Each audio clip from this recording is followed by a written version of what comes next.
an original story narrated exclusively for Love Written in Silence.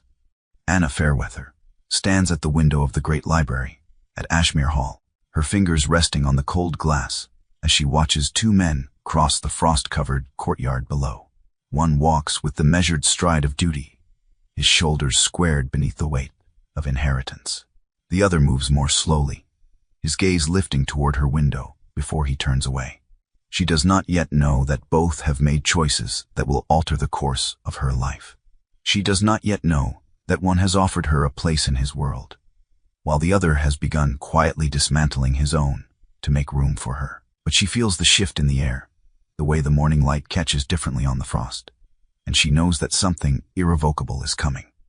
The morning light through glass held a particular quality in late November.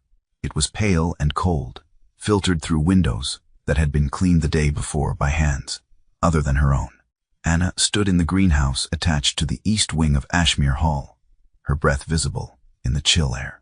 The plants here were dormant, their stems bare, their soil dark and waiting. She had come here because it was the only place in the vast estate where she felt she could breathe without being observed. She had been at Ashmere for 3 months now.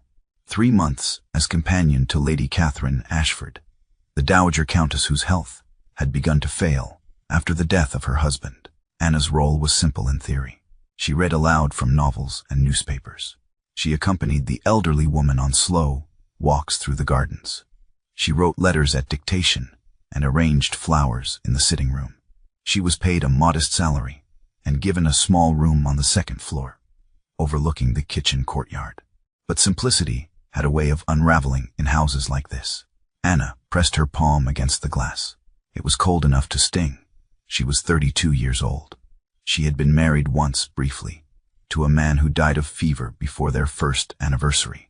She had no children, no inheritance, no family left to speak of. Her position at Ashmere was the best she could hope for, and she knew it. She also knew that it was precarious. Women like her occupied a strange space in the social order. They were neither servants nor equals. They existed in the margins, visible only when needed. She heard the door open behind her and turned. Gabriel Ashford stood in the doorway, his coat dusted with frost from the walk across the courtyard. He was the younger of the two Ashford brothers, 35 years old, with dark hair that fell slightly too long over his brow, and eyes that always seemed to be measuring the distance between what was said and what was meant. He held a book in one hand, bound in green leather. "I thought I might find you here," he said quietly. Anna straightened, smoothing her skirt. "I was just looking at the frost. It's beautiful this time of year," Gabriel said, stepping inside and closing the door behind him. "When everything is stripped down to its bones." She did not reply. There was something in his tone that made her uneasy. Not unkind, but too familiar, too knowing.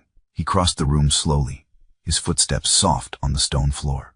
"I brought you this," he said, holding out the book. "I found it in the library. I thought you might enjoy it." Anna took it carefully. The title was embossed in gold. Essays on the Nature of Solitude. She looked up at him. "Thank you." "You don't have to thank me," Gabriel said. "I simply thought you might appreciate something other than my mother's taste in novels." Anna smiled faintly. Lady Catherine preferred romances of the most sentimental kind, stories in which virtue was always rewarded and suffering always temporary. Gabriel leaned against the workbench, his gaze steady on her. "You seem more at ease here than in the house." "I suppose I am," Anna admitted. "It's quieter." "Quieter," Gabriel repeated. "Or less observed." She met his eyes then, and for a moment neither of them spoke. There was a question in his look, one she was not sure she wanted to answer. "Both," she said finally. Gabriel nodded slowly. "I understand that." Anna set the book down on the bench beside her. "You're very kind, Mr. Ashford." "Gabriel," he said. "Please." She hesitated. The use of a first name was a small thing, but it carried weight. It suggested intimacy, familiarity, things she could not afford to assume. "Gabriel," she said softly. He smiled then, a quiet, genuine smile that changed the shape of his face. Better. A voice in the silence could be a comfort or a danger. Anna had learned this long ago, in the years after her husband's death, when she had lived alone in a rented room in Bath. She had learned to distinguish between the voices that offered kindness and the ones that offered something else. Something that looked like kindness, but carried a price. She was not yet certain which kind of voice Gabriel's was. Over the following weeks, he sought her out more frequently, not in ways that would draw attention.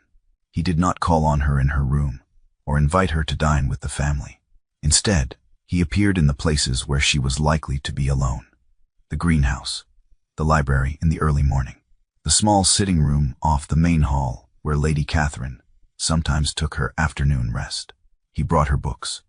He asked her opinions on matters of philosophy and history. He listened when she spoke, his attention so complete that it unsettled her.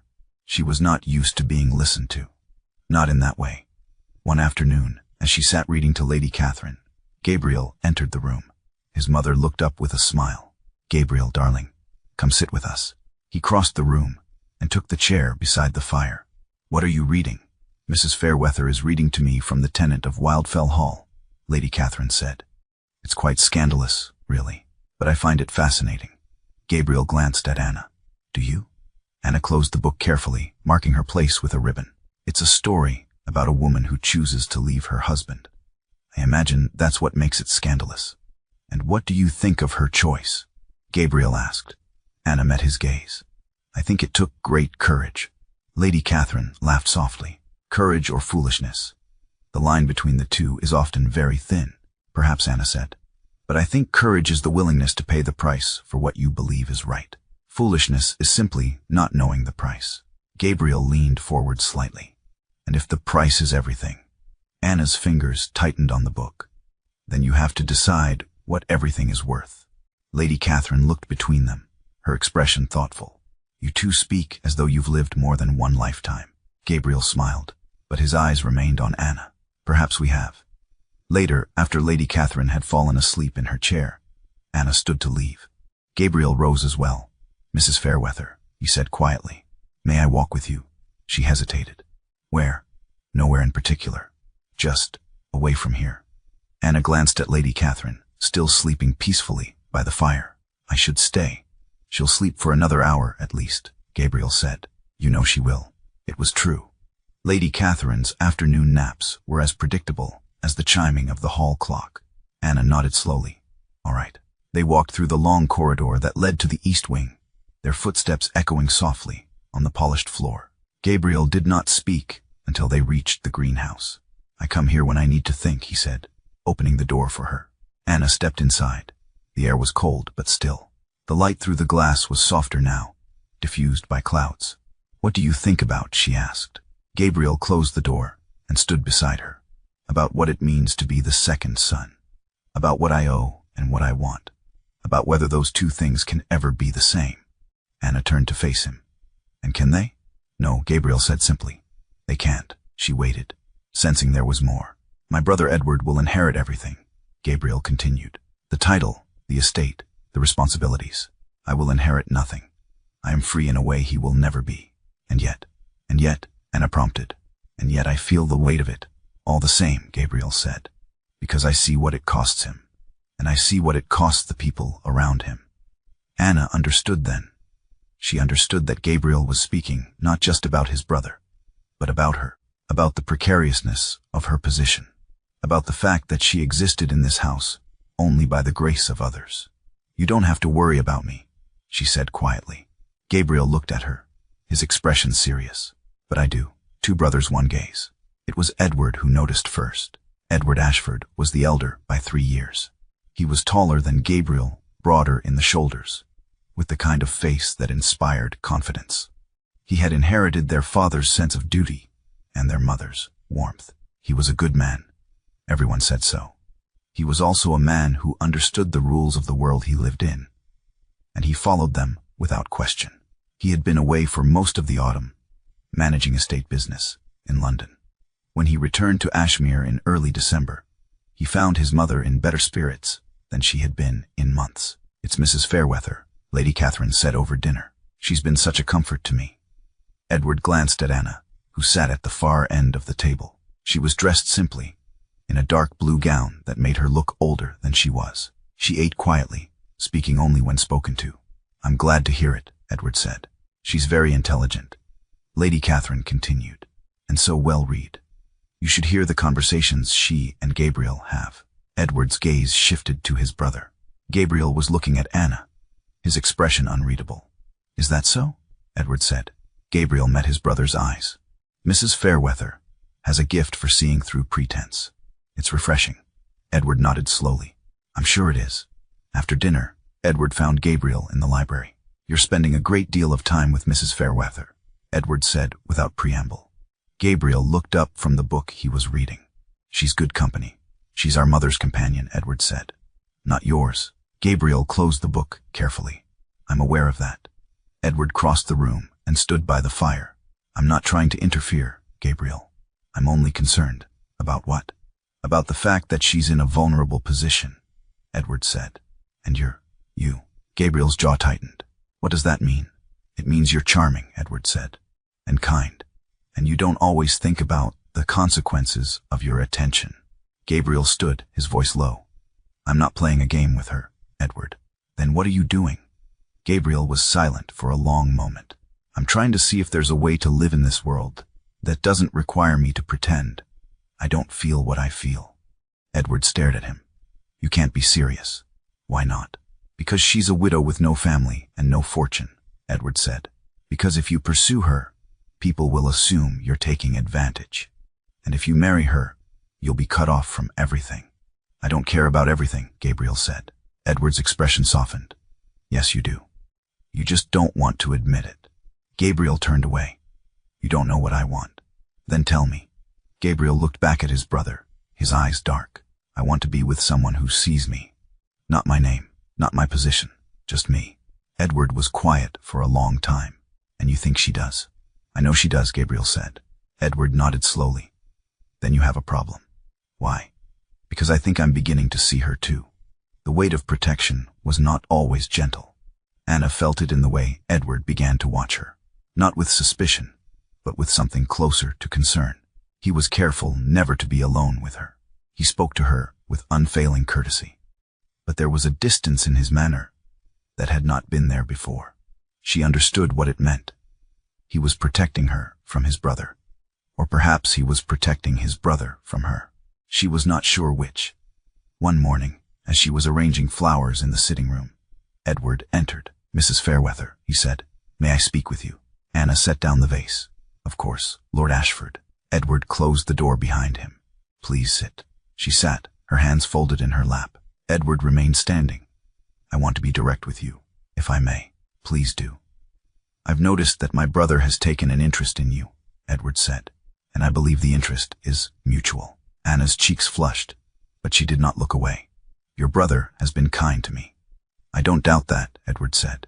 Gabriel is one of the kindest men I know. But kindness and wisdom are not always the same thing. Anna's voice was steady.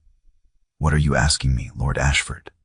I'm asking you to consider the consequences, Edward said. For both of you. If Gabriel pursues this attachment, it will not end well. Society will not accept it. Our family will not accept it. And you will bear the brunt of the judgment. Anna stood slowly. I am not a fool, Lord Ashford. I know what the world thinks of women in my position. Do you understand why I'm concerned? I understand that you believe you're protecting me, Anna said. But I am not a child, and I am not helpless. Edward's expression softened. I don't think you're either of those things. But I also know how cruel the world can be. Anna met his gaze. So do I. They stood in silence for a moment. Then Edward spoke again, his voice quieter. If there were a way to protect you both, I would take it. But I don't see one. Perhaps there isn't one, Anna said. Perhaps some things are worth the risk. Edward looked at her for a long moment. You care for him. It was not a question. Yes, Anna said simply. Edward nodded slowly. Then I hope you're both prepared for what comes next. Frost and whispers arrived together. The first heavy snow fell in mid-December, blanketing the estate in silence. The household staff spoke in hushed tones about the growing tension between the two brothers. They noticed the way Gabriel and Anna looked at each other. They noticed the way Edward watched them both. Anna tried to maintain her distance. She spent more time in Lady Catherine's rooms and less time in the common areas of the house. But Gabriel found her anyway. He always did. One evening, as she was returning to her room, she found him waiting in the corridor. Walk with me, he said. Gabriel, I don't think, please. She nodded reluctantly. They walked to the greenhouse, the only place where they could speak without being overheard. Inside, Gabriel turned to face her. Edward spoke to you. Yes. What did he say? Anna hesitated. He said that if you pursue this, it will ruin us both. Gabriel's jaw tightened. He's wrong. Is he? Yes, Gabriel said firmly. Because I'm not going to let that happen. Anna looked at him, her heart aching. How can you stop it? Gabriel took her hands in his. They were warm, despite the cold. By making a choice that no one expects. What choice? I'm going to renounce my claim to the family name, Gabriel said quietly. I'm going to step away from everything. The title, the inheritance, the expectations, all of it. Anna stared at him. You can't do that. I can, Gabriel said. And I will. If it means I can be with you without bringing shame on either of us. Anna pulled her hands away. Gabriel, you don't understand what you're saying. You would lose everything. I would lose nothing that matters, Gabriel said. The only thing that matters is you. Anna turned away, her throat tight. You say that now, but in a year or 5 years or 10, you'll regret it. You'll resent me for it. Gabriel moved to stand in front of her. I won't. You don't know that. Yes, I do, Gabriel said. Because I've spent my entire life pretending to be content with what I was given. And I'm tired of pretending. Anna looked up at him, tears stinging her eyes. And what if I'm not enough? What if you give up everything and then realize I'm not worth it? Gabriel cupped her face in his hands. You are worth it. You are worth everything. He kissed her then, gently, his lips warm against hers. Anna closed her eyes and let herself feel it. The tenderness, the certainty, the terrifying, impossible hope. When he pulled back, she was trembling. I need time to think, she whispered. Gabriel nodded. Take all the time you need. I'm not going anywhere. The document no one knew existed had been drafted in secret. Gabriel had gone to a solicitor in the nearby town, a man who owed him a favor, and asked no questions. The document was simple. It stated that Gabriel Ashford, second son of the late Earl of Ashmere, hereby renounced all claims to the family title, estate, and inheritance. He would retain his given name, but would no longer be considered part of the line of succession. He would receive a modest settlement, enough to live independently, and nothing more. Gabriel signed it on a cold morning in late December. He did not tell anyone, not his mother, not his brother, and not Anna. He intended to present it to her only when the time was right, only when she was ready to hear what it meant. But secrets have a way of unraveling. The solicitor, though discreet, was not immune to gossip. He mentioned the unusual document to his clerk, who mentioned it to his wife, who mentioned it to her sister, who worked as a housekeeper at a neighboring estate. Within a week, the rumor had spread. Gabriel Ashford was giving up his birthright for a woman, for a widow with no family and no fortune. The whispers reached Ashmere Hall on a bitter January morning. Lady Catherine heard them from her lady's maid, who had heard them from the cook, who had heard them from the butcher's boy. Lady Catherine summoned Gabriel to her sitting room. Is it true, she asked, her voice trembling. Gabriel stood before her, his expression calm. Is what true, mother? That you've renounced your claim to the family name? Gabriel was silent for a long moment. Yes, Lady Catherine's face crumpled. Why? Because I want to live my own life, Gabriel said quietly. Not the life that was chosen for me. And what about your duty to this family? Lady Catherine demanded. What about your brother? What about me? I'm not abandoning you, Gabriel said. I'm simply choosing a different path. A path that leads to ruin, Lady Catherine said. Do you think people will respect you after this? Do you think they'll respect her? Gabriel's voice was steady. I don't care what people think. Then you're a fool, Lady Catherine said, tears streaming down her face. And you'll regret this for the rest of your life. Gabriel knelt beside her chair. Mother, please, try to understand. But Lady Catherine turned her face away. Leave me. Gabriel stood slowly. I'm sorry. He left the room, his heart heavy. Anna was waiting for him in the corridor. She had heard everything. Gabriel, she said, her voice breaking. You shouldn't have done this. It's already done, Gabriel said. Then undo it, Anna said, please, before it's too late. Gabriel looked at her, his eyes fierce. I won't. Why not? Because I love you, Gabriel said. And I'm not going to spend the rest of my life pretending I don't.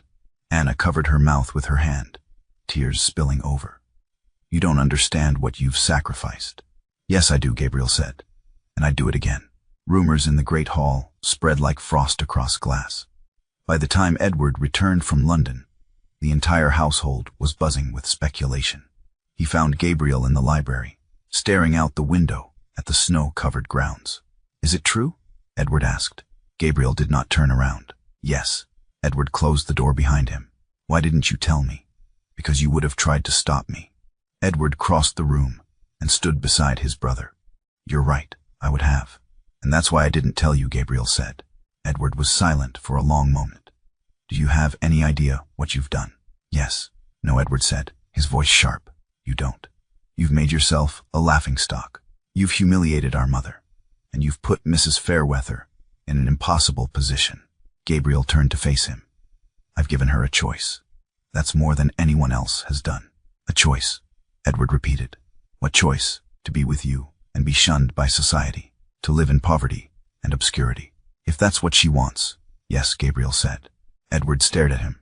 You're mad. Perhaps, Gabriel said. But I'm also free. Edward's expression hardened. You're selfish. You've thought only of yourself. Not of her. Not of this family.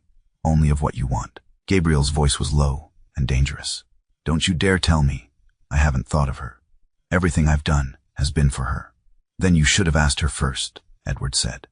Gabriel fell silent. Edward shook his head. You've made a grand gesture, Gabriel. But gestures don't pay bills. They don't protect reputations.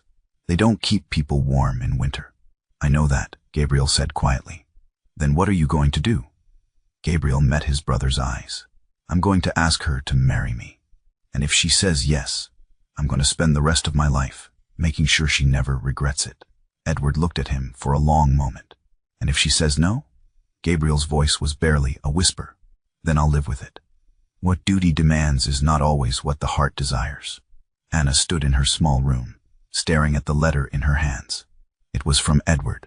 He had written to her privately, asking to meet with her in the library that evening. She knew what he wanted to say. She knew he would offer her a way out, a way to leave Ashmere with her dignity intact, perhaps even a recommendation for another position, a fresh start. She also knew that Gabriel would never forgive her if she took it. She folded the letter carefully and placed it in her drawer. Then she went downstairs. Edward was waiting for her in the library, standing by the fire. He looked tired, older than he had a month ago. Mrs. Fairweather, he said. Thank you for coming. Anna closed the door behind her. Lord Ashford. Edward gestured to a chair. Please sit. She sat, her hands folded in her lap. Edward remained standing. I want to make you an offer. Anna's heart sank. I'm listening. I can arrange for you to have a position with a family in Edinburgh, Edward said. A good family. Respectable. They're looking for a governess for their 2 daughters. The salary is generous. The work is light. And you would be far enough away that the gossip here would not follow you. Anna looked at him. You want me to leave? I want you to have a future, Edward said. One that doesn't depend on my brother's impulsive decisions. Anna's voice was steady. And what about Gabriel? Edward's expression softened. Gabriel will recover. He always does. You don't believe that, Anna said. Edward was silent. You think he's made a mistake, Anna continued. But you also know he meant it. Every word, every choice. Edward nodded slowly. Yes. Then why are you asking me to leave? Edward looked at her. His eyes filled with something she could not quite name. Because I care about you too. Anna's breath caught. Edward stepped closer. I've watched you these past months. I've seen how you care for my mother. How you speak with intelligence and grace. How you carry yourself with dignity, even when others look through you.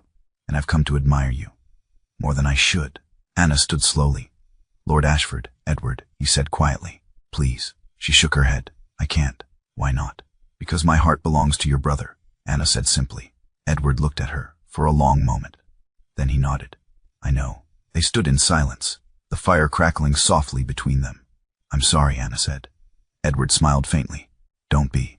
You've done nothing wrong. Neither have you, Anna said. Edward turned back to the fire. Then why does it feel like I've lost something? Anna did not answer. There was no answer to give. The sacrifice he made in secret was not the renunciation. That was public, documented, irrevocable. The real sacrifice was quieter. It was the letter Gabriel wrote to the Duke of Haverstone, a distant cousin who had once offered him a position managing estates in the north. It was a good position, respectable. It would provide a steady income and a modest house. It was not the life Gabriel had been raised to expect, but it was a life he could offer Anna without shame. The Duke replied within a week. He would be honored to have Gabriel in his employ. The position was his if he wanted it.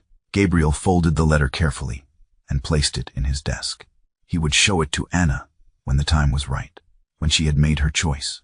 But Anna had already made her choice. She simply had not told him yet. One evening, as the household was preparing for dinner, Anna found Gabriel in the greenhouse. He was standing by the window, looking out at the snow. "Gabriel," she said softly. He turned, his face lighting up when he saw her. "Anna." She crossed the room slowly. "I need to tell you something." Gabriel's expression grew serious. "All right." Anna took a deep breath. "I know what you've done. I know about the document. I know about the position in the north. I know about everything." Gabriel's jaw tightened. "How?" "Your brother told me," Anna said. "He thought I should know what I was choosing." Gabriel looked away. "And what are you choosing?" Anna stepped closer. "You." Gabriel's head snapped up. "What?" "I'm choosing you," Anna said, her voice trembling. "Not because you've given up everything, but because you saw me. You listened to me. You treated me as though I mattered.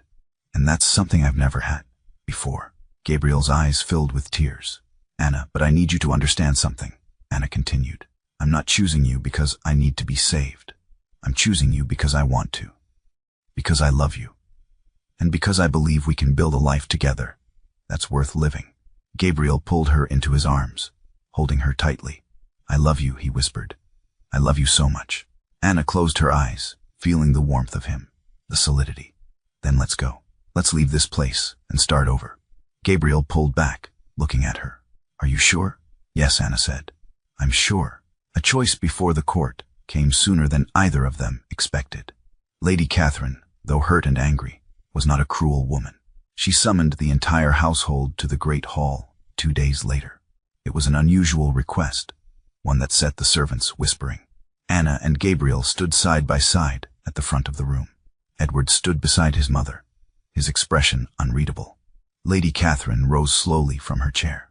"I have called you all here because there is a matter that must be addressed publicly." The room fell silent. "My son Gabriel has made a choice," Lady Catherine continued.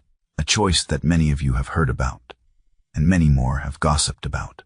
He has renounced his claim to this family's title and inheritance. He has done so in order to marry Mrs. Anna Fairweather."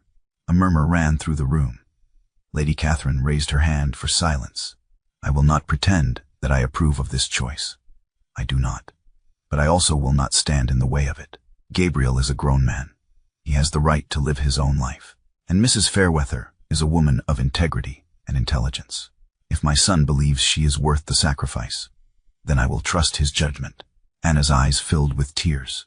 Lady Catherine turned to her. "Mrs. Fairweather, I have one question for you." "Yes, my lady." "Do you love my son?" Anna's voice was steady. "With all my heart." Lady Catherine nodded slowly. "Then I give you my blessing, such as it is." Gabriel stepped forward. "Mother." Lady Catherine held up her hand. "I'm not finished." She turned to Edward. "Edward, you are now the sole heir to this estate. You will inherit everything. I trust you will manage it well." Edward bowed his head. "I will, Mother." Lady Catherine looked back at Gabriel and Anna. "You may go, both of you, and may God grant you the happiness you seek." Gabriel took Anna's hand. Together, they walked out of the great hall, past the rows of servants and staff, past Edward, who nodded once as they passed, and out into the cold winter air. The step that changed everything was not dramatic. It was simply the act of walking away. Gabriel and Anna left Ashmere Hall the following morning, with 2 trunks and a letter of introduction to the Duke of Haverstone. They traveled north by coach, through snow-covered fields and frozen villages, until they reached the estate where Gabriel would begin his new position. The house they were given was small. 2 rooms downstairs, 2 rooms upstairs, and a kitchen that smelled of wood smoke and herbs. It was nothing like Ashmere, but it was theirs. Anna stood in the doorway, looking out at the bare trees and the distant hills. Gabriel came up behind her, wrapping his arms around her waist. "Are you happy?" he asked quietly. Anna leaned back against him. "Yes, no regrets." "None," Anna said. "You?" Gabriel kissed the top of her head. "Not a single one." They were married in the village church 3 weeks later. It was a small ceremony, attended by a handful of neighbors and the Duke himself, who had taken a liking to Gabriel and insisted on standing as witness. Anna wore a simple dress of cream-colored wool. Gabriel wore a dark coat and a smile that did not fade all day. When the vicar pronounced them man and wife, Gabriel kissed her gently, and Anna felt something inside her shift. Not break, not heal, but shift, like the turning of a season. A new dawn at Ashmere came quietly. Edward took up the mantle of responsibility with the same steady grace he had always shown. He managed the estate well. He cared for his mother. He fulfilled every duty expected of him. But on cold winter mornings, when the frost covered the windows and the house was still, he sometimes walked to the greenhouse and stood where his brother had once stood. He thought about choices, about duty and desire, about the difference between living and merely existing. And he wondered if Gabriel had been the wiser of the two, after all. Lady Catherine lived another 5 years. She never spoke of Gabriel's choice again, but she kept every letter he sent her. She read them late at night, by candlelight, and sometimes she smiled. Gabriel and Anna built a life in the north. It was not an easy life. There were hard winters and lean years, but there was also laughter and warmth, and the quiet, steady knowledge that they had chosen each other freely. On their 10th anniversary, Gabriel took Anna back to the small greenhouse attached to the Duke's estate. It was early spring, and the first green shoots were pushing up through the dark soil. "Do you remember the first time we spoke alone?" Gabriel asked. Anna smiled. "In the greenhouse at Ashmere. You brought me a book." "I was terrified," Gabriel admitted. "Of what?" "That you would see right through me," Gabriel said. "That you would know how much I wanted to be near you." Anna took his hand. "I did know." Gabriel laughed softly. "And yet you stayed." "I stayed because I wanted to be near you too," Anna said. They stood together in the soft morning light, surrounded by the smell of earth and growing things. Outside, the distant sound of church bells drifted across the hills. Gabriel pulled Anna close. "I would do it all again." Anna looked up at him, her eyes bright. "So would I." And in that moment, in that small greenhouse in the north of England, they were not a lord and a widow. They were not a sacrifice and a choice. They were simply two people who had found each other in the cold, and who had chosen to stay warm together. The frost on the glass began to melt. The light grew stronger, and somewhere far away, in a great house they had both left behind, the world turned on without them. But here, in this quiet place, they had everything they needed. They had each other, and that was enough.